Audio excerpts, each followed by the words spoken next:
முன்னாள் பிரதமர் டத்தஸ்ரீ இஸ்மாயில் சப்ரி யாக்கூப்பின் உதவியாளர் ஒருவரின் வீட்டில் நடத்தப்பட்ட சோதனையின் போது 100 மில்லியன் ரிங்கெட்டிற்கும் அதிகமான பணத்தை MACC எனப்படும் மலேசிய ஊழல் தடுப்பு ஆணையம் பறிமுதல் செய்துள்ளது. இந்த பணம் பல அறைகளில், பல பேக்குகள் மற்றும் பாதுகாப்பு பெட்டகங்களில் பதுக்கி வைக்கப்பட்டிருந்தது கண்டுபிடிக்கப்பட்டதாக நியூ ஸ்ட்ரேட்ஸ் டைம்ஸிற்கு அணுக்கமான தகவல்கள் தெரிவித்தன. இந்த சோதனையின் போது ஆவணங்கள், நகைகள் மற்றும் மின்னணு சாதனங்களையும் அதிகாரிகள் பறிமுதல் செய்தனர்.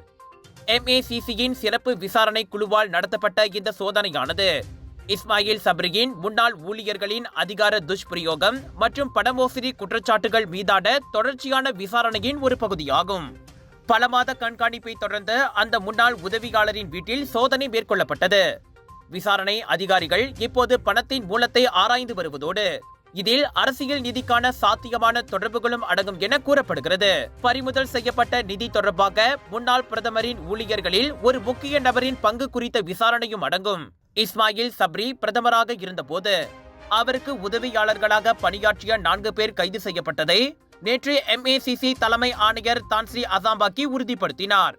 ஊழல் மற்றும் பணமோசடி தொடர்பாக விசாரணை நடத்த வசதியாக அந்த 4வரும் கைது செய்யப்பட்டனர்.